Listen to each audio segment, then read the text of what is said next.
Big D Entertainment, in association with Dipsy Doodle Productions, presents The Dave Holly Hour. Brought to you by Posh Boutique at the Bridges at 57th, The Sky in Tea, XL Chiropractic, Quality Nails, Jesse Moffitt Entertainment, and Sonny's Pizzeria. The Dave Holly Hour features Sioux Empire Arts and Entertainment conversations. A true lover of arts, entertainment, good food, and fun times, including an occasional Jack Daniels. Okay, so a few Jack Daniels. Here he is, Dave Holly. Welcome, Sioux Empire Arts and Entertainment lovers, to 2023, and a happy new year it is. In the next few weeks, you're going to hear some new sponsors and even a new feature. Okay, I'm going to go ahead and let the cat out of the bag early on one of them. Here's your spoiler for this week.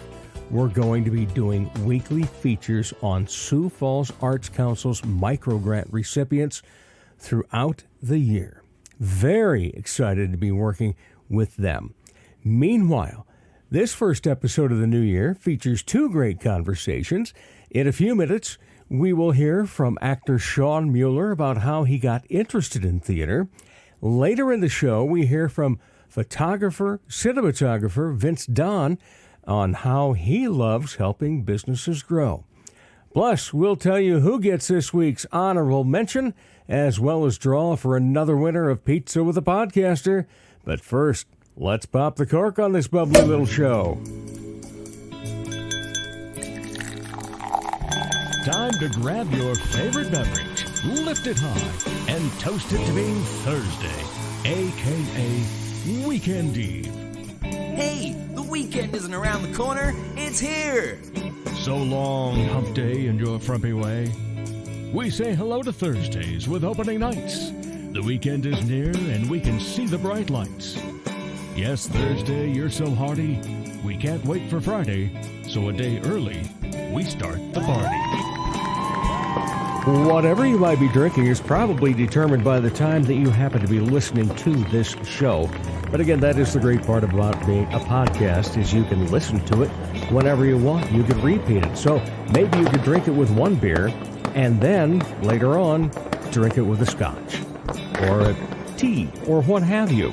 Regardless, lift it up and let's toast to setting goals, not resolutions. I was able to make the goals that I had for this show in 2022, as well as my side business, Big D Entertainment. There's more to be done, but with the support of this arts and entertainment community, I'm confident that 2023 will be a success, not just for me, but for everyone. So I wish the same for you. It's time to pick a lucky winner of Pizza with a Podcaster. Everyone that follows the Dave Holly Hour on Facebook or Instagram automatically entered to win a free pizza from Sonny's Pizzeria. We draw a winner each week. This week, we say congratulations to Dan Heyer. We'll be in touch with you, Dan, to get you all set up for some jowl-dropping, show-stopping, thin-crust pizza. Pizza with the Podcaster is brought to you by Sonny's Pizzeria, right across from USF at 26th and Waltz, and Sonny's at 81 on South Phillips. Check out the very fun and incredibly flavorful menu online, sonnyspizzeria.com. Honorable mention. What made Dave smile, laugh, guffaw, chuckle, chortle, slap his knee silly, or maybe have a tear of happiness? Well, it was just great fun. To Clinton Store and Clay Ackerman, there was a surprise birthday party for the two of them put on by their ladies. Oh, those ladies deserve honorable mention too. But both of them were shocked that they were being celebrated on New Year's Eve at Falls Park Landing. Absolutely the best birthday party I've been to, primarily because the two of those incredibly talented men also happened to be incredibly gracious. As much as they celebrated their special party, they celebrated each guest that was in attendance. That wasn't just the best birthday party I've been to, best way to celebrate the new year as well. All right, later in the hour, Vince Dahn talks about how he loves helping other businesses through his multimedia business. But coming up next, actor Sean Mueller's ability to come back to the stage after adversity on the Dave Holly Hour. Dr. Perry Langston and Dr. Corey Tooney know excellence is in you. That's why they provide you with excellent care at XO Chiropractic, improving your overall health in spirit, body, mind, and will. Get results the natural way. Arrange a consultation, 605-332-9235 or xochiros.com. Excellent care for excellent people. XO Chiropractic, located at 4309 South Racket Drive in Sioux Falls. Helping women feel empowered and confident is what Posh Boutique at the Bridges at 57th does, while supplying high-quality clothing that fits your lifestyle, personality, and price point. Whether you want comfy and cozy, casual attire, or something for a special occasion, Posh provides quality, selection, and value. They carry sizes extra small to 3X and have something appropriate for any age. Feel empowered and get confident. Posh Boutique at the Bridges at 57th. Arts and entertainment lovers, you hit the mark. It's the Dave Holly Hour. Welcome back, everybody, and I do mean that welcome back. We took a couple of weeks off for the holidays, but here we are, episode 161 coming to you now, and so glad that you do allow me a little time and you don't give me grief about not being on those 2 weeks. Hopefully that didn't stop you from going out to see a lot of great entertainment and take in some art and so forth, because there was plenty going on. But as many of you know, there's another character that I play that wears a red velvet suit, and he was a little busy for a few weeks. So it was nice. Man, it was also just nice to kick the feet back. But tell you what, I am ready to go, ready and raring, and we are starting off 2023 with an incredible guest. But you know what I need to say to start the interview, don't you? It's always a pleasure to talk Sioux Empire arts and entertainment. Welcome to the Dave Holly Hour for the first time, Sean Mueller. How are you? I am great, Dave. How are you? Oh, if I were any better, I'd be twins. I've heard that before. Yeah, well, you know, and there was a time when I weighed 420. Most people thought I was twins. Oh, my goodness. You look fantastic. Oh, thank you. Yes. Well, I try. I got to keep up with you. Oh, please. Yeah. Well, especially, you know, and I saw you on New Year's Eve night. Yes. And you had a little more of the mustache. You had some handlebars going. I did. I had it for the character I played in 'Twas the Night Before. Mm-hmm. I played the villain, and so I had the little quite well, by the way. Why, thank you. I had the curly mustache, and I haven't gotten around to trimming it up and cleaning it up. So I was like, oh, you know what? It's New Year's. Huh? Let's do it. Yeah. Well, it looked spectacular. Well, thank you, sir. And you look spectacular anytime you're on stage. I appreciate that. I am so grateful that you are one of the incredibly talented people that we have here in this community, and that you share it and use it for other people to enjoy. So we've got great entertainment to go to and so forth. But so let's talk. How did, because when I prepped you for this on Christmas Day when I was over at your house, I said, you know, we'll talk about things like, well, how did you get into theater? And you said, well, that's a long story. I said, well, good, save it. So now so here we are. Go with it. Roll. All right, sir. Well, so I was kind of an awkward, skinny kid, you know, in high school. Not real popular, not a lot of friends.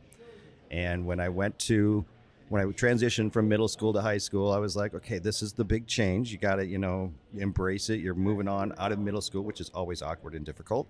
Very much and so. I was like, okay, it's high school. We're going to start new you, new me. And we're going to try to be a little more outgoing. Mm-hmm. So one of the first things that when I registered at O'Gorman was I wanted to get in to the theater class. I wanted drama class.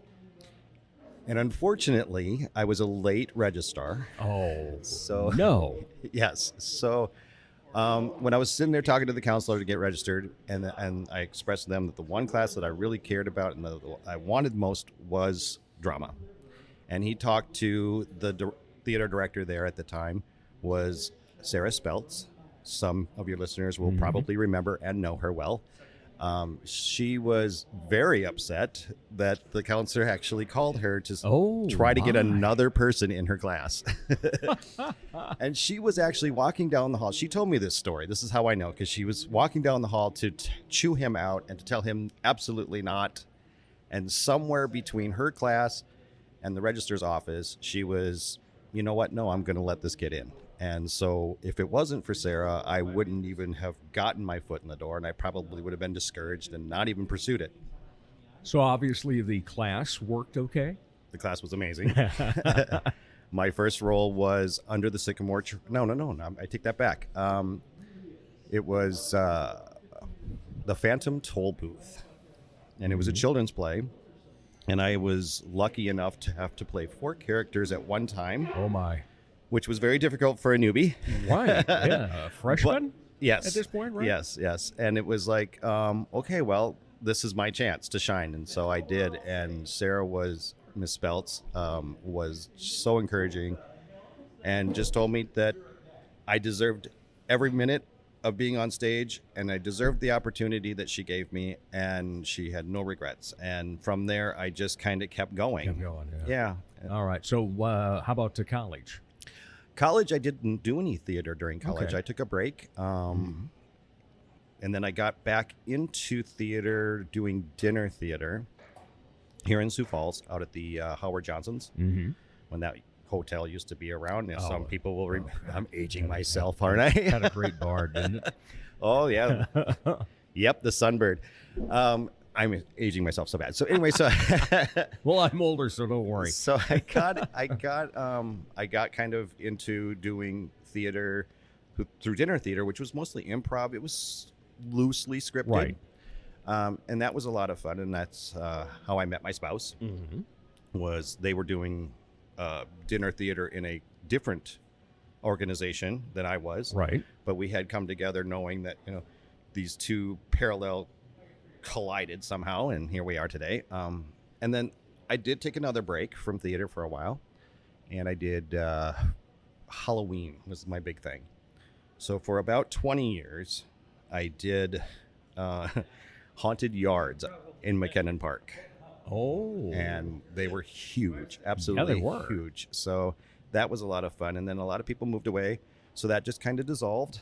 And then I took a break again, and then I had a heart attack. So that At what age? 46. 46. Wow. And that after that, it was like, okay, we gotta change some things. Right. We need to be out there again. We need to be more active. And I remembered that my high school experience was the same decision. I need to get out there. I need to meet people. I need to change something. And theater was a positive change. So I went back, and a friend of mine said, you know what? The Premier Playhouse at the time was Sioux Empire Community Theater. Yep, it was the Sioux Empire Community Theater. And they said, they're doing Beauty and the Beast. You should audition for Maurice. I'm like, all right, why not? Let's give it a shot. What have I got to lose, right? Nothing. So I went out and I auditioned and had a lot of fun with that. Met an amazing group of people. Half of them, if not all of them, were at the party New Year's Eve. So it's just been very, very rewarding. Thought I recognized somebody. Yeah. So that's the long story of how I got into theater. Well, it's a good story, though. So what did it mean when each time that you would come back to theater then? Well, was there a boost to you? You talked about the fact that, originally when you were wanting to, get out there more as a kid, you wanted to get into theater.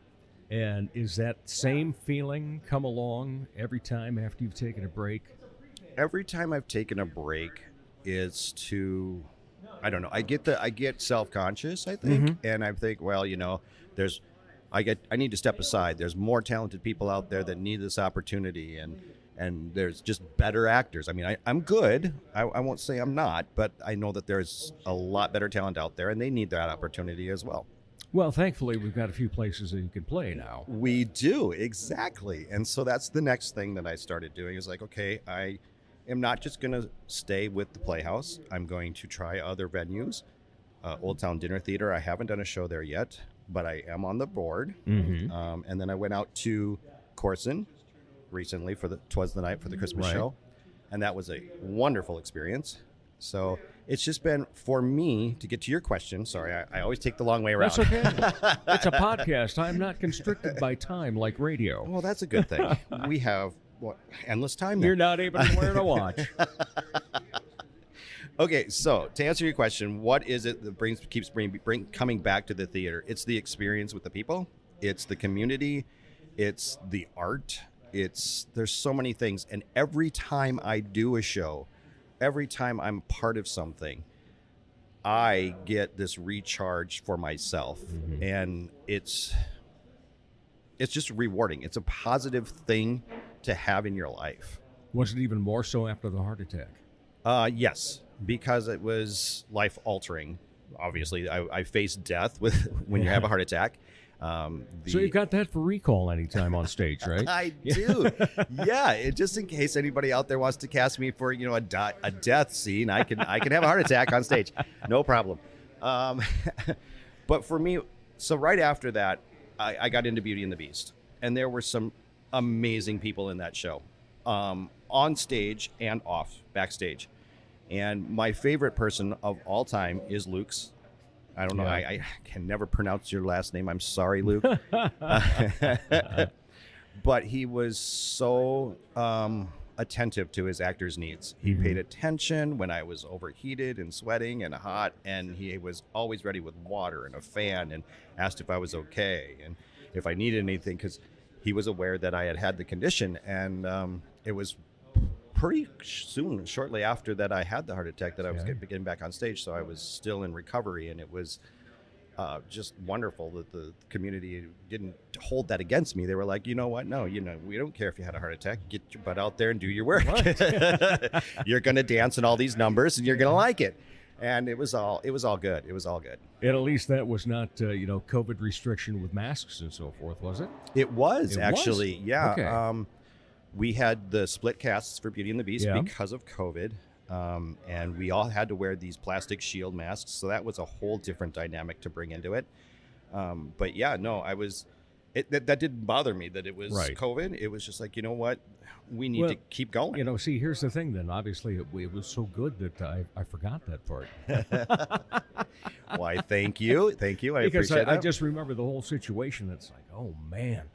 Yes. What is it like to act with a mask on or a shield and so forth, and that, especially a musical? Absolutely, yeah. It was. I thought it was brilliant that the shields that they had for us, we didn't actually have to constrict our faces. It was a little weird with the microphones, and you had to be careful that your mask didn't hit click it against it. Yeah, but and we made it work, and I think it was one of the best experiences of my life so far. Yeah. So, think of everything you've gone through and just in your career as an actor and everything that you've seen as well, because I'm older than you are, but a little bit. Not by a great amount. And, I grew up in Rock Rapids, and so we'd come up to Sioux Falls to do a bunch of stuff. And, when I first started driving up here as a 16-year-old, I believe it was about 80,000 for a population, and we're now over 200,000. But besides the growth in the population of the city and the size of the city, we've had a great explosion, especially over the past 10 years, in my opinion at least, in the arts. Absolutely. Yeah, because, we're of similar ilk and so forth. What are your thoughts on that as to how this has happened and how great it is for the city? For me, I don't know if I've noticed the last 10 years like you have. For me, it's been probably the last 3 to 5 that I've seen a really big growth. The arts part, of course, like with the Sidewalk Arts Festival and there's a lot of stuff as far as that. Sculpture Walk. Yes, that sort of thing. That there's the whole arts community, and then you have the performing arts community, and that's what I'm starting to see is on the rise and that is growing now over the last 3 to 5 years. I think that needs to be more. Right. I feel that we as a community need to invest in our theater. We need to put out the donations if you have them. We're not asking for a lot. We just, if you have $10, $20 to spare, it goes a long way. It really does help. And you get to see amazing performers in amazing situations on stage, and it's great. I mean, you're going to go out and see a movie, and you're going to spend that in concessions and your tickets anyway. Exactly. So why not see it live? Yeah. Is my opinion. But we're not real good at marketing. We're not real good at getting the word out that these opportunities are out there for us. I'm not sure how we're going to be better at that. Aside from Facebook and social media, we need to probably spend a little more on television and radio ads and shows like yours. We just need to get that out there. Yeah. And I know one of the things that you talked about, and after we're finished with our conversation, I'm going to pass along an idea, and because I know you're a creative, and we're going to get to that as well. But Oh boy. you know, one of the things you mentioned being on the board at Old Town is you think they need to talk more about the food. I do a little bit, yes. Yeah. I don't want to disclose their theater because their performances are amazing. Performances are amazing. The talent is phenomenal. Yes. But I feel like Cozy, it's quaint. the food is sensational. I mean, it is beyond compare in any restaurant in Sioux Falls. And it's worth the drive out there. Exactly. And if you don't want to stay for the show, don't. Have the dinner and leave. But go out there and experience it. It is so delicious. It is so good. And you do get a really great show. Yeah. So and see, that just ties back to something you said just a minute or two back about, you know, you're going to go out to a theater to watch a movie. You're going to spend that much. In fact, Carrie and I just saw a show a couple of days ago, and the people in front of us, their bill at concessions was $70. that is not that. Yeah. That's not shocking to me. Yeah, you know. And I think ours, we got a small popcorn, a couple of Diet Cokes was $12 or something over that. Maybe. And who is that money going to benefit? It's going to Right. benefit Hollywood and people you don't know. I mean, you may actually know some of these people. If you go to the theater, you'd be like, oh wow, I didn't even know you were in that. Yeah. So it's just better to keep your money in your community. So support the arts. I mean, some of the shows that are coming is going to be sensational. I mean, the Playhouse is going to be doing Cinderella here coming up. They also have Grease coming up. I mean, everyone knows that show. How much have you seen it That'll live? be a big sing along on that one. Right. Have you seen it live? No. Get out there and see it live. True. You know, I and, mean, and sometimes people say, oh, you know, I read the book, and so I'm not going to the movie. Oh, I saw the movie, so I'm not going to see the play. You know, where do you think possibly it came from? You know, like my Exactly. favorite movie of all time is A Few Good Men. nice. It was a Broadway play. Right? And that's where it stems from. Yes. And so anytime you've got the opportunity to take in art, whether it's visual arts, whether it's performing arts, do it. Absolutely. You're going to feel so good about it. And Absolutely. then when you feel so good about it, make sure that, you know, you pass along a few bucks here and there. Exactly. It doesn't. Again, it doesn't have to be hundreds or thousands of No. dollars. Just a couple bucks here and there, just to show your appreciation. It's kind of like tipping your waiter. Yeah. I mean, if you enjoyed the show, donate some money so that they can keep doing this and keep bringing this to the community. Yeah, and there's, you know, fun ways you can do that too. Like up at Corson, we happen to have 2 LED lights, one for each grandchild now. That we yes. purchased, and just bought some of the wish list stuff the other night when we were down at Old Town. Yep. There's Yeah. there's merchandise. Yeah. There's me and my spouse also bought some lights out there for Corson. Excellent. Put our names on those. You and Tony, huh? Yep. Oh, Yep. good. So we've done that too, and we're gonna probably donate some money sponsorship for their playbills out there, because these are smaller Right. theaters. They don't have the budgets. They don't, like, say, the Washington Pavilion. Nothing against them, but they're city owned and they have more funding than Right. some of these small town local theaters, and they're just as good, just as talented, and they need it. And don't have the number of seats Exactly. to fill either. Correct. Which is why one of the great things about Old Town is they run a lot of weekends. They So do. you have a chance. Don't say, oh, well, look, I don't. Yeah. I'm sorry. I can't go for that. No, Yeah, I agree. Because you're going to love it. All right. So besides being creative on stage, and we'll come back to it a little bit because I always like to find out, you know, favorite roles, things like that. Dream roles. You are a creative in your regular day job, too. I am, yes. For my my income, my daily thing that I do. I produce commercials, mostly for the automotive industry, other industries as well. It's not exclusively that, but that's the Right. bulk of it. So I write scripts. I creatively concept different things that you're going to see on television right now, because of television is kind of dying and everyone's moving to streaming. Those things are still going there too, on YouTube, on Facebook. Video's not going anywhere, so that's why I do what I do. But yeah, I get to create all day long. Yeah. What got you into that part of it then? By accident, I think. Okay. I used to work for Kello Television for 12 years. I was their audio technician, and then when all the mergers take place and the automation happens in that business, jobs get cut. So it was just a natural progression to go and work in that similar field, but on the creative producing side. Excellent. Yeah. So, that thing about automation and so forth kind of bites. It it does. I mean, it's got its place in some things, but at the same time, it's very harmful to employment. Yeah, very, very much so. And we'll stop on that subject then. All right. So, getting back to acting, what has been your favorite role to play? Oh, by far and away, my favorite role so far has been Maurice. Okay. Yes, that was just a blast. The physicality of that role, and I mean, it's Disney. How do you not love doing a Disney show? And what would be the ideal role? What's the one that if you got the role, nailed it, you could say, if I never act again, I went out on a high note?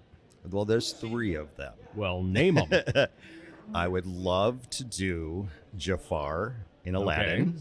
Okay. I'm kind of a Disney nerd, so definitely Jafar in Aladdin. Scar from The Lion King, and Ursula from The Little Mermaid. Love it. Well, those are some fun ones. Yes, and challenging. You're definitely and challenging. a Disney nerd. Definitely a Disney Okay, so nerd. how many times have you been to Disney World? 0. Seriously, yes. I don't know why I've never gone. I've been to Universal Studios down in Florida, and just never got over to Disney World. It's crazy, I know. But we are planning to do Christmas sometime in Disney because they decorate it all up. Right. And my husband is a severe Christmas fanatic. So yes. we're going to even kind of... more so than my wife and I combined. Well, really? Well, I don't know if that's true. I'm trying to tone it down a little bit. I think you guys would be equally, yeah.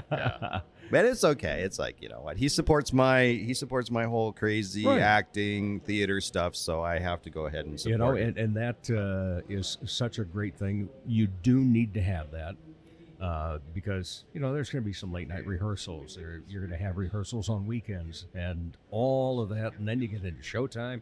And all the memorization you have, first of all, throughout that process. Right. And singing all day long, every day. And he's like, oh, God, do I have to hear this song again? Yep. And not just the words and the lyrics, but also the blocking. Yep. And, boy, that is something that has come a long way in this community. I would agree. Because of the scenes, scenic designs. And I want to give kudos out to Jill Clark for her scenic designs at the Playhouse. They're incredible. Yeah. And also, I want to shout out to Oliver Mays. I love this man. I'm a huge fan of Oliver Mays, and I'm so excited to see what he does with the Playhouse. What he did with Cabaret was breathtaking. It was something for me. I'm not a big fan of that show. And I was like, oh, another Cabaret. Here we go. And what he did with that, and what you're talking about, the blocking, he blocked, it looked like from where I was standing, he blocked the transition scenes even. And it was so incredibly done. Yeah. And that reminds me, because I had seen the last time that the Playhouse, back in SECT days, had done Cabaret. And I went out of there thinking, oh, yeah, what a nice show and so forth. Because I did a very light type version of it, and you got to see more of the people that were actually at the Kit Kat Club that are sitting around and just milling. And this was such a hard hit. Oh man. It was moving. It was beautiful. The lighting, I can't think of the gentleman who did the light design for that. I mean, just all the way around, that show was beautiful. If anyone is listening, and I hope that they got the stage award for that, because it was gorgeous. It was gorgeous. Maybe you might know somebody that's on the voting committee. Well, maybe. Hasn't that all been done already, though? All the voting for that? No. I thought no, it hasn't. No. So vote for Cabaret. All right, so I've heard that pitch. And I wasn't even in it, folks. All right, always like to end with a couple of questions. Sometimes there's no need for the second one based off of your answer from the first question, but when you are not part of the entertainment or arts community, what do you like to be entertained by? That's kind of loaded, and I might pitch something here. Feel free. Ceramics.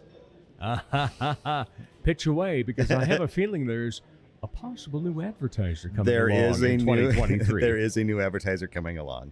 So my husband have opened up TJS Ceramics. Mm-hmm. It is both of our passion. We just kind of have, as children, our parents, our mothers, our aunts, our grandmothers, all worked in ceramics and did ceramics. And then there was this die-off in the entire industry, and Sioux Falls is dry of ceramics except for Dakota Pottery. Those people are amazing, but they're smaller. They're kind of focused more on supplies, not so much on product. Mm-hmm. And there just really isn't anybody anywhere in close that does that. And we decided that we were going to take our passion that we both like and love and try to share that with the community by opening a ceramic studio where you could come in and learn. You can come in and just do an open studio night and see something that you like, and you can stay and paint it there. You can buy it, take it home, whatever the case may be. But we're getting started. Our first open studio night is going to be this Thursday. So I'm looking kind of forward to that. A little nervous because don't know what to expect. But that's kind of what I do artistically when I'm not performing arts. Right. So any other hobbies? No. No time. No time after all that, right? Well, no time after all that, but it's just like, I got to keep things balanced. So I have my performing arts, I have my visual creative arts. I do draw, I do paint, so the ceramics is all kind of part of that. And then I like to lounge around and watch TV and movies and Disney. How did that come up again? I don't know. I'm trying to find someone out there to produce. I mean, I'll even help produce if that's what it takes. I want to start seeing a little bit. The Disney stuff is great. It's fun. It's entertaining. Families can go. They're good, get ticket sales. So, I mean, they're just good, smart decisions to make. I know not everybody agrees with that, because there's some people out there that aren't musical people, right? But it's just all around a good time. It's just all around a good time. Yeah, I had a friend of mine one time that asked me what movie I was going to go see. I said, "Well, I'm going to go see Chicago," and he goes, "Oh, that's a musical, isn't it?" It I is, said, yeah. "It sure is." Yeah. But I have the feeling it's going to be a hell of a movie. He says, "Well, musicals," he says, "nobody goes around and just breaks into song during the day." I said, "Well, first of all, you haven't seen me in the shower, and second of all, you've never spent time around my mother." Are you sure? There's people singing in their cars all the time. Yeah. I mean, come on. And then I said, "Well, what do you want?" He says, "Oh, I got to go see the new Star Wars." I said, "Yeah, because that's reality right there, isn't it?" Right? Oh, no, though. It's a good time, too. Yeah, it is. I'm not knocking Star Wars, but just the thought of, right, you can't see realism. a musical because it's not real. Right. Oh, but it's okay if we go see Star Wars. And they're terrible shots, by the way. What's that? Everybody in Star Wars is a terrible shot. Oh, I know. They can't hit the broadside of a barn, could they? 300,000 rounds. Oh, Nothing. you missed. They're still going. All right. And we could go for a long time, but we really could, and yeah. And we will in the future, that's for sure. Sean Mueller, thank you so much. Thank you for having me. Appreciate you spending some time here on a snowy, misty, freezing rain, sleety type of Monday afternoon. Yes. But thankfully, this comes out on Thursday. Maybe the storm will have passed by then. And if not, and you're trapped inside, listen to the Dave Holly Hour. Exactly. See, you know how to pitch. No I wonder do. you're in that advertising I do. business. I do, All yeah. right. Appreciate it, Sean. Again, thank you so much for having me. My pleasure. And we'll be back with more of the Dave Holly Hour in just a moment. Comedy magician and hypnotist Jesse Moffat's right. He can't play the piano, but he can sure entertain crowds with his amazing magic and clever quips. His shows always make the participants the stars, especially when they've fallen asleep on stage. They've been hypnotized. Are you the party planner in your group? Then you owe it to your group to make the event magical, even if it puts you to sleep. Here's how. For booking information, go to Jesse Moffitt Entertainment on Facebook. That's JESSEMOFFITT. Or call 605-929-0964.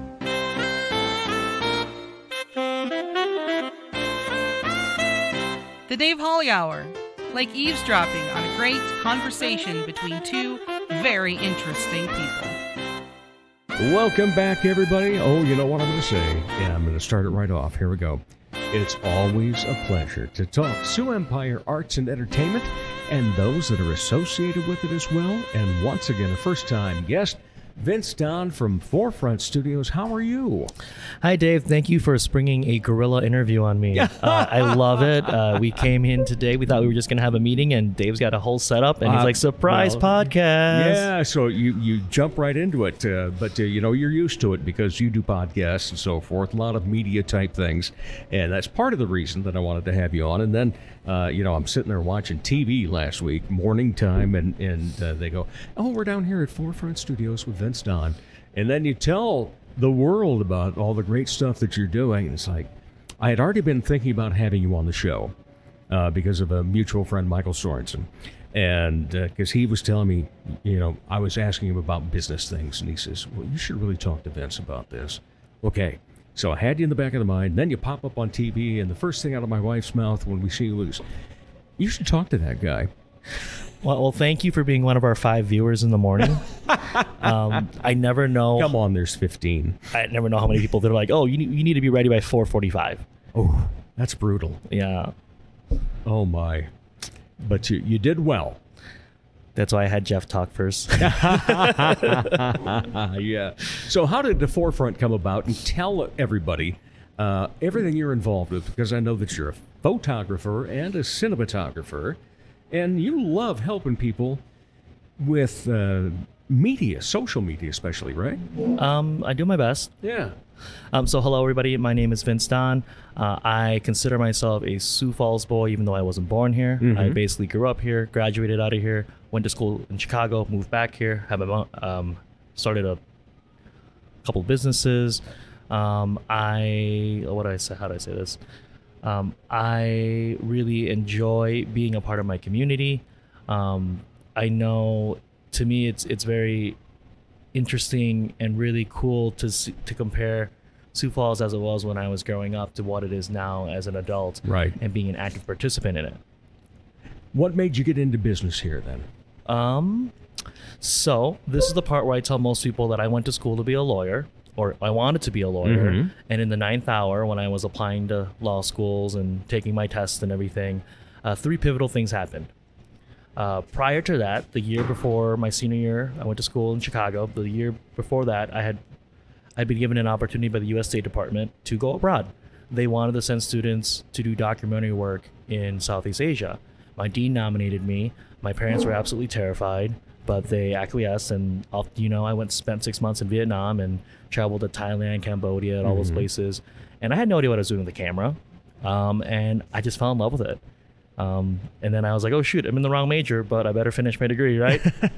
And then second thing that happened was I had received a notice from a prominent alum of our law school stating he was starting a Don't Go to Law School scholarship, which, he was worried about the acceptance rate of jobs for new grads and the debt you would incur. So he was trying to encourage us to consider any other thing we might be interested in. And the third thing that happened was I found out my dad got sick. So a combination of all those things and kind of being on the fence, right, ultimately encouraged me to move back home after I graduated. And then I got a career in finance for a bit, continued doing my creative work on the side. In 2015, I took my leap of faith and I started my first business, which I made up a pseudonym, Vincent Jean, which nowadays is my quote unquote artist name. Right. And the name is really funny because I knew that to get business in Sioux Falls, I needed a very easy to pronounce name, and it had to sound like it was a big deal, right? Right. Kind of like a bougie brand, or as the kids would say, whatever the kids would say. Bougie is the word now. So I took the name Vincent, which is not my real name. Yeah. Sorry, listeners. My legal name is not Vincent, nor is it Vince, but my name is often mistaken for Vincent. Okay. It's Vince Son, S-O-N. Got it. And then I took Jean, which was my confirmation saint name, put them together, and my friends were like, "Hey, that sounds really cool. It could be like a really expensive handbag or shoes, It does. or whatever you want it to be." Yeah. So that's what I You did. and Dennis and and all those other guys that have great names. Yeah, so Yeah. that became my business for a while. I did photography, I did video, was blessed to be able to give back initially by having some interns that were college kids that I was able to mentor. And then at the same time I started my business, my now business partner, Jeff Pickett, left his career in healthcare marketing, started his own video business. He and I would get coffee once in a while. We chatted here or there. I referred to him, a mutual friend of ours, to help him as an assistant. And then I want to say it was the summer of the timeline blends together now, Dave. It must have been not this summer, but last summer. So that would be what, summer 21? 21. So summer 21, Jeff calls me up and says, "Hey, I need somebody to shoot my stepson's wedding. Would you do it for me?" I said, "Sure, I'll help you out." I show up and I realize how small Sioux Falls is. His stepson is the brother of a high school classmate of mine. Okay. And I'm like, "Oh, I know this family." So I did that with him, and then we led to a conversation of, "Hey, do you want to get a studio space together, be roommates? Hey, do you want to do some work together? Hey, maybe we just start a business together." And then it just escalated really quickly. And it's really fun. Like, Jeff brings a different perspective. He's older. He's got more experience in a different industry, very corporate at times. I'm younger. I've got a different outlook. And I'm a little bit, I break the mold a little bit. I'm being very conservative with my words right now. I break rules. Yeah. And the actual name Forefront came about with we had some really good friends, which you might know, Joe Schaefer. Yes. Joe Schaefer and Young A, his business partner. They helped us with a branding workshop, and they helped us come up with the name Forefront. So we went with them for over a month and a half. We came up with Forefront, the colors, the logos, and just as important, the methodology, the words, the meanings, behind the things that we're doing, which I am so we will always be indebted to them for that. Yeah. Yeah, Joe, the man that kind of skates across canvas. Does he skate across canvas? Well, not skate, but in his socks goes whoosh, and sometimes that makes his. Oh, I know. Well, he used the crazy. moonwalk. Yeah, he used the moonwalk. Yeah, and he's just an amazing artist. Well, he and I Love used to lift weights together. Ah, yeah. That's why you're both buff. No, we were haven't lifted just weights since 1980 something. Well, they needed powerlifters in high school, and he and I were just in the right weight class. We got drafted. So you did not think of being a photographer or a cinematographer when you were in high school or anything? No, That wasn't part of the whole gig. Nope. I like taking pictures. I knew that. Yeah. So everything goes for a soul curl, of course. Back to the weightlifting story. And when I was a senior in high school, I really wanted to break this school record that I've been chasing for 2 years. My dad gave me an incentive. He said, basically, you break the record, and I will give you the money, and you can buy whatever you want. Oh. I broke the record, and I bought a camera. I bought my first camera, and I proceeded to take pictures of everything. Like, we'd have a play, and I'd shoot 500 photos, and I'd tag all my friends. We'd have a football game. Whatever it was kind of ridiculous, excessive. But growing up, I knew that I always wanted to work in something international. I wanted to work for the government. I wanted to be in law, something in the political arena. I actually had an internship in DC when I was 15, and that's why it was really strange to go back this past weekend. I visited for a vacation for fun, and to be like, okay, adult me versus teenage me, different perspective, right? So I never thought I would have a career in the creative field, and some days I still struggle with adopting that creative mentality because I think of myself as so not close to my friends who I consider true creatives. like people like Joe and Michael and folks who are out creating on a daily basis, and they're really engaging that, I don't know if it's left or right, but the creative side of their brain. Yeah. So in terms of, deciding not to be a lawyer, Yeah. I mean, that's a huge switch from law to photography, videography, and so forth. Yep. But obviously it's worked for you. So do you now say, gosh, how did I ever even think of going to law school? There are some days where I do think it would be fun to be a lawyer just so I could charge people to argue with me. Like, oh, do you really want to argue with me right now, Dave? Because I'm going to start running the clock, $2.50 an hour, whatever the going rate for a lawyer is nowadays is probably ridiculous. Oh, I'm sure it is, yeah.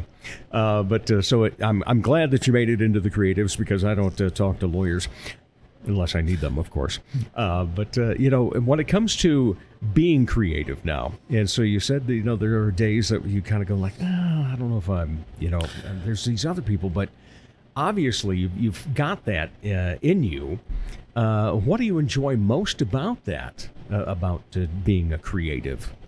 And again, I go back to the way that I've run my business since I went independent and since I left, your corporate jobs. Is I've always approached myself as I'm an individual who works in the creative industry. I'm not necessarily a creative, and it's only been the last couple of years where I've really taken more ownership and started to embrace it more. Yes. Yeah.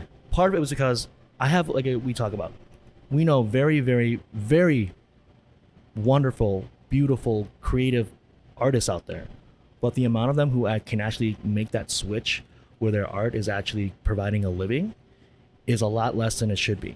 True. And for me, coming from a background where my parents have been hustlers all my life, they've been serial entrepreneurs, working for themselves, I knew that if I was going to do something on my own, I had to focus on the business first, and then the creative stuff, maybe that can follow. So for me, I hate to say it, but for a long, long time, my mantra was, I would rather be a mediocre artist and a competent business person than the other way around. Right. Yeah, instead of the starving artist syndrome. And that's why Forefront is so beautiful. Forefront, because Jeff and I are working together, and we can sort of split that brain load. Jeff brings a lot of the business side even better than I had before, and he's allowed me to unlock and embrace the creativity that I've had within me.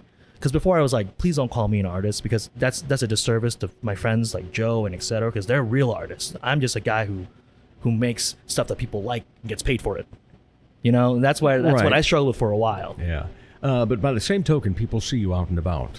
You are on the board of Luke Tachi with the Sioux Falls Stage Awards and so forth. And if they were at those, they've seen you with a camera running around quite a bit. So people are probably aware of what you do. But how tough is it to take everything that you know, apply it to creation, but apply it to business, and then make somebody else more successful? What I've learned, and the greatest lesson I've learned over these last years of being, an entrepreneur, is at the end of the day, what we do as a business person and what we do as an artist, there are some parts where they coalesce, but there are some parts where they are total opposites. An artist, if you create something that really touches someone's soul and leaves an impact, amazing. But you have to balance the time and effort to get there, and sometimes you're not really specifically targeting that person to reach that message. Business is, you kind of flip it on switch. It's like, I want to make sure that my clientele, they're reaching who they need to reach, because if they're not successful, we're not successful. And it's very much, I'm more invested in what they're doing. And in the business side, it's almost more like we're dancing, like we're partners. We're like, okay, what is it you want to do? How are we going to get there? What are the missing pieces I can fill in? / here are the missing pieces I need you to fill in. Work it together, and then let's build something beautiful. Yeah. I know that we do actually have a fair amount of people that do make their living as artists in this community, but I agree with you. Should be more. There should be way more. I mean, there are some really talented artists here, and phenomenal. And then you look and you go support them at a show, and you're like, hey, you should really charge more. Yeah. Exactly. And in fact, one of the things that I bring up a lot on this show is, somebody will be complaining about, oh, well, it's $15 a ticket now. It's like, okay, that's not much at all. And the thing that I like to express to them is, okay, you see that case that they had their speaker in. The case was probably $100. The speaker, maybe 500. Oh, and all those cords to go along with it. And, I go through all the equipment, what the costs are and so forth. And then I say, and were you entertained?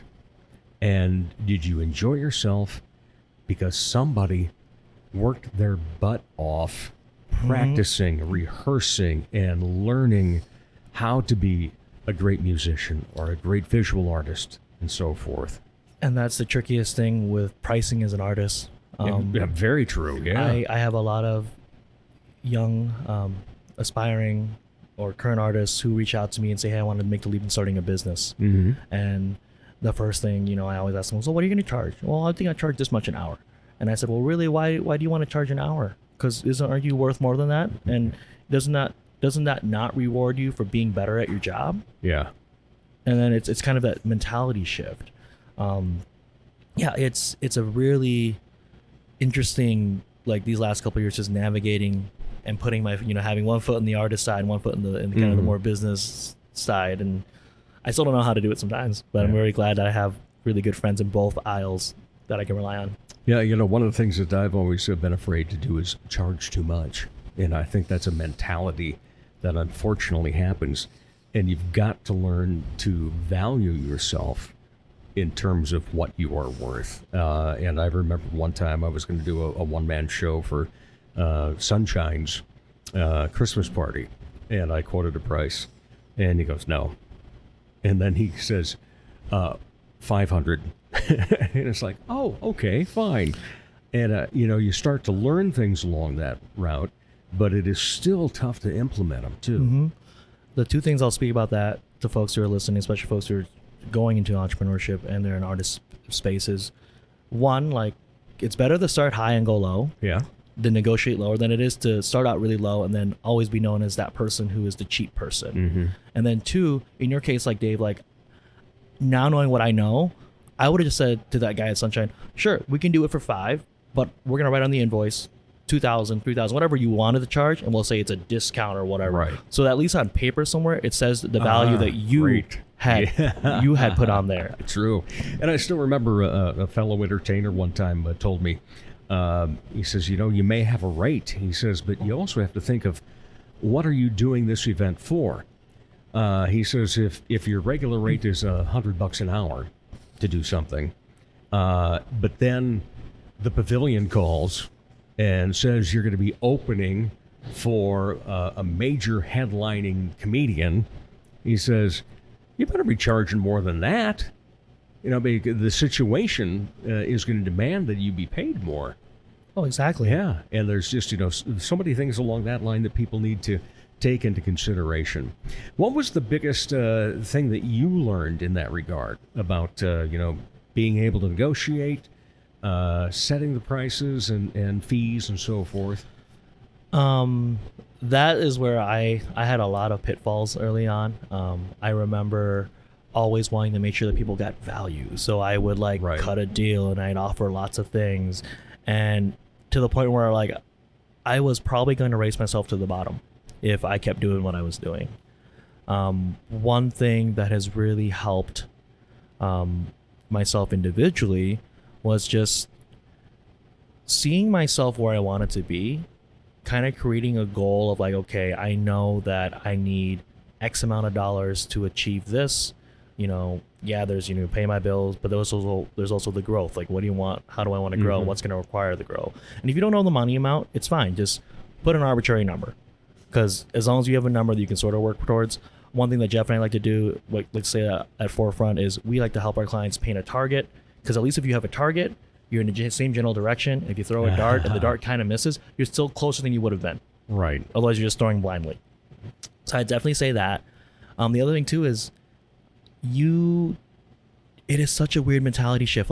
Even I am sometimes Forefront's been about a little bit over a year and a half old now, and I will say, like, it is without a matter of fact that the size of work and body of work the Forefront does is a lot more than I did on myself. But did by myself is just Vince and Gene. Part of that is just, one, is two of us now. We're more confident. We know what we're worth better. But also, it's just not so much negotiation as just a mentality of, we know what we're bringing to the table, but you shouldn't be. We don't spend as much time trying to justify that, because at the end of the day, it's about the client and their needs. Right. So if you don't speak to that, if you don't speak to hi Dave, this is how I'm going to help grow your business. We're gonna do this because it'll hopefully help you do this other thing that you want to do. If we don't speak to that, it doesn't matter what our price is. It doesn't matter, because you're not going to listen. You're just going to look for, okay, the first thing that people think of is, oh, okay, price, because they can compare it to other people. But if you speak to your customer, to what their wants are, I mean, it's basic sales, which is one thing I'm really happy that my financial job, past life, taught me. But that's one thing that, as artists, as bona fide artists who became artists first, who transitioning into business, they don't quite always have that advantage. True. Yeah, very true. Collaboration is a big word that comes up on this show, especially when we talk, to the artists and the creators and so forth. Is it the same for what you do then? Collaborating with, other agencies and so forth to create what you want for your client? Yes. Collaboration is huge in our space. I mean, there's lots of things that we can't do that we need other people to help us with.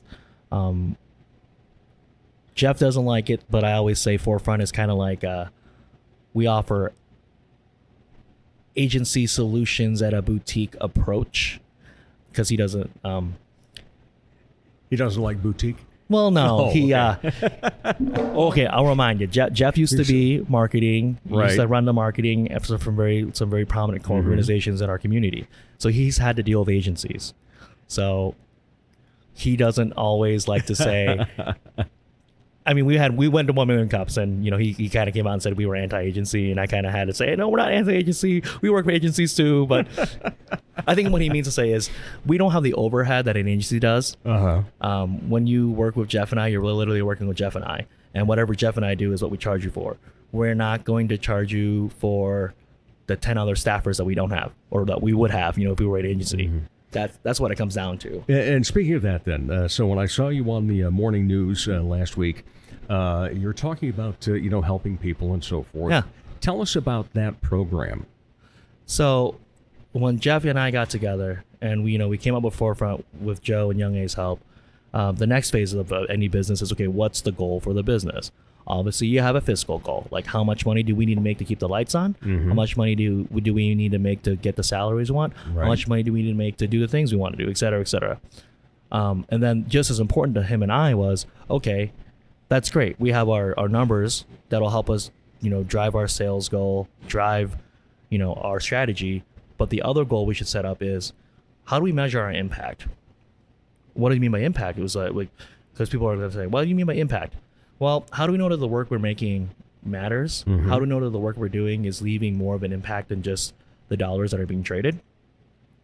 So we came up with Mission 100, because we figured, okay, can we help 100 local businesses in the next calendar year, which was back in 2022? Can we do that? And what does that look like?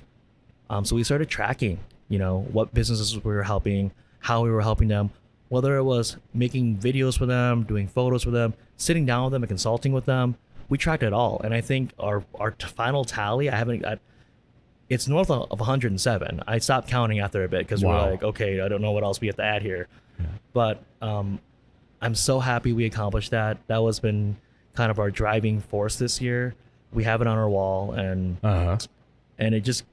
it kind of pushed us in a way to kind of, one of our values at Forefront, or not values because they're all action words, core actions, is flip, where we take a problem a client presents us, we flip it, see from a different perspective, and see how that we can help them, or vice versa, or we have to flip. So for us, it was a case of, how can we flip our perspective, and how can we engage with others in our community, besides just from a clientele, relationship standpoint. talking a lot. So that's where we started engaging with, broader organizations, whether that was the Chamber, DTSF, Startup Sioux Falls. We started looking at these organizations as, collaborators. Like, okay, you guys are kind of like gateways to other businesses, other entrepreneurs, a demographic that we feel very in tune with. Again, because Jeff and I are both small business owners. We very much identify with you guys, because having to wear multiple hats and spending a lot of time working in your business versus working on your business, we get that every single day. So it was really important to us to say, okay, Mission 100, how are we going to do this? And I think we started that goal maybe November of 21, and then we officially adopted it like beginning of the year 2022, and just hit the ground running. Yeah, and accomplished it. That's fantastic. Yeah. So where does it go forward then?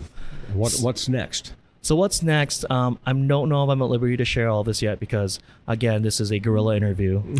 And Jeff and I are, we are wholly 50-50 partners in this. So Right. I don't want to give away. Understand. I don't want to say things that we might get me in trouble later. But Jeff and I do have something really exciting we want to try for 2023.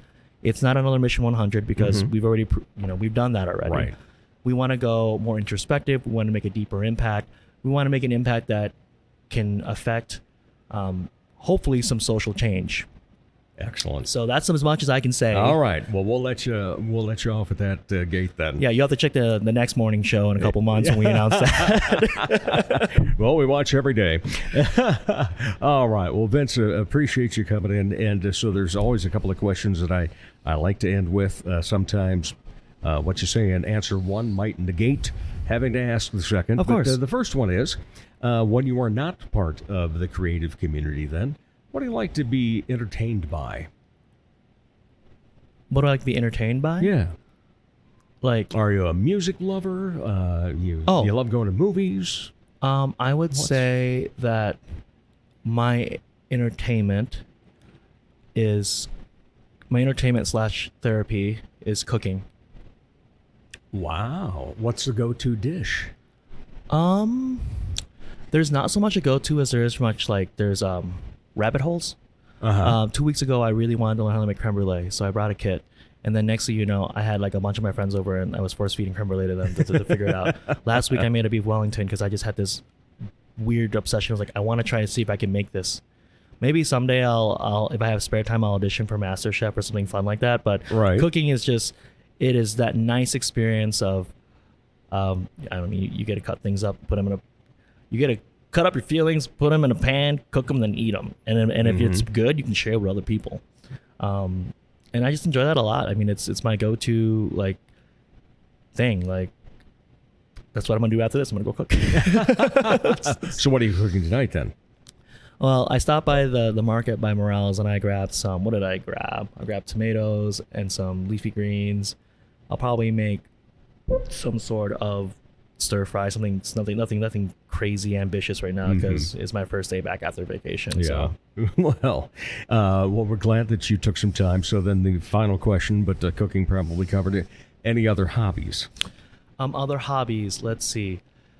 I have started trying to pick up a hobby every quarter. Really? Or season. So this season's hobby I'm trying to pick up is piano. So I have a little keyboard in my loft, and I have books, and I have an iPad app. And it's interesting because the last time I tried to learn piano was my senior year of college, and I almost lost my scholarship because it was the toughest course I took.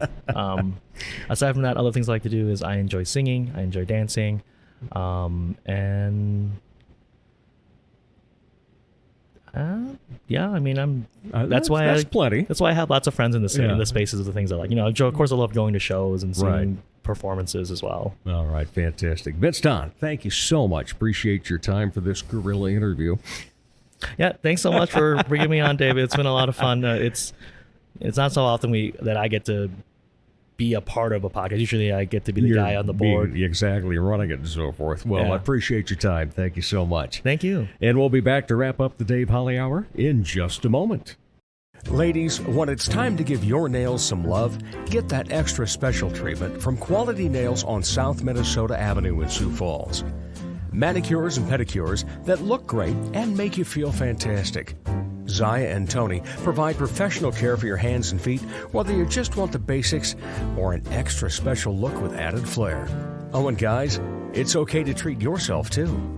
Quality Nails. Call for an appointment. 605-334-1463. Sure, they have darts, and you've heard me talk about how ruggedly handsome the trivia host is, but all caps fun never stops at the Sky Lounge and Tea.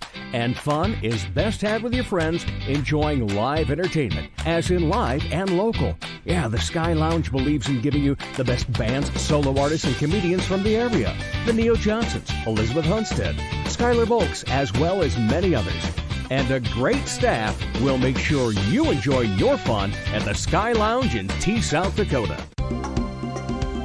Isn't that nice? Thanks again to my great guests, Sean Mueller and Vince Dahn. Thanks to the wonderful people at The Source, where we held our conversations this week in the midst of the beginning of a very lengthy and large snowstorm. And of course, thank you for listening, downloading, sharing, following in social media, and your overall support of this show. If you haven't so far, follow us on Facebook and Instagram, which automatically gets you entered for Pizza with a Podcaster. For all 161 episodes, go online at DaveHolleyHour.com. As the Sioux Falls Arts Council says, together we art. As Arts South Dakota says, home is where the art is. As I say, put some art in your heart. Remember, my name is Dave Holly, and for me, every day is a holiday. The Dave Holly Hour has been brought to you by Posh Boutique, The Sky in Tea, XL Chiropractic, Quality Nails, Jesse Moffitt Entertainment, and Sonny's Pizzeria. If you would like to contribute to the continued success of this podcast, simply buy Dave a cup of coffee. Go to DaveHolleyHour.com and look for a coffee cup icon in the lower left. Don't forget to stay up to date on the show on Twitter and Instagram. Follow the Dave Holly Hour on Facebook, and you'll be automatically entered in our Pizza with a Podcaster contest. The Dave Holly Hour is produced in the Dipsy Doodle Studios by Big D Entertainment. Thanks for listening.